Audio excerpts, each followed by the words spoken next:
guard unions are against them because private prison guards get way below guard union wages, and if they were so out of control in the violence department in the state prison system, there's no regulation preventing them from getting the same job in the private prison system. A relative of mine who got locked up in the state prison system of Colorado was put in a privately owned prison, and here was somebody trying to turn his life around and get a GED and get into college, and the prison had no library. They had a TV, but no library. And here's a field of bad dreams for you. The largest private prison company in this country, the Corrections Corporation of America, sees so much money in the private prison boom, which is the fastest growing sector of our economy now, by the way. They're putting up $100 million giant private prison in the Mojave Desert, and they don't know who's going to use it yet.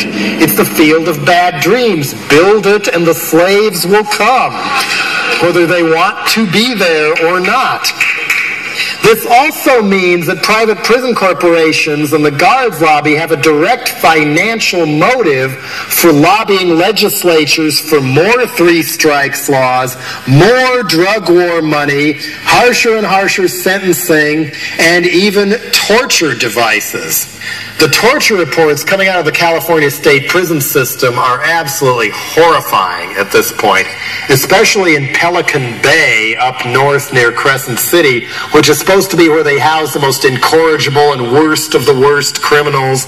But they're also throwing kids in there, hoping that they will be able to force them to crack up and testify against their friends for being in gangs.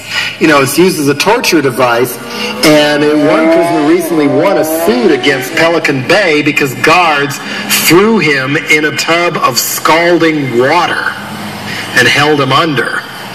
Things like that. Meanwhile, in Corcoran State Prison in Southern California, it's been uncovered that the guards had a little game where they would deliberately allow somebody from one prison gang or faction and then somebody from a rival to mysteriously wander unbeknownst to each other into a commons area, and then if they started fighting, the guards would shoot one of them to death.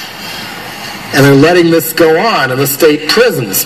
You know, with all these people being thrown in for small-time drug offenses and things like that, I do have to ask, what the hell happens when they all get out?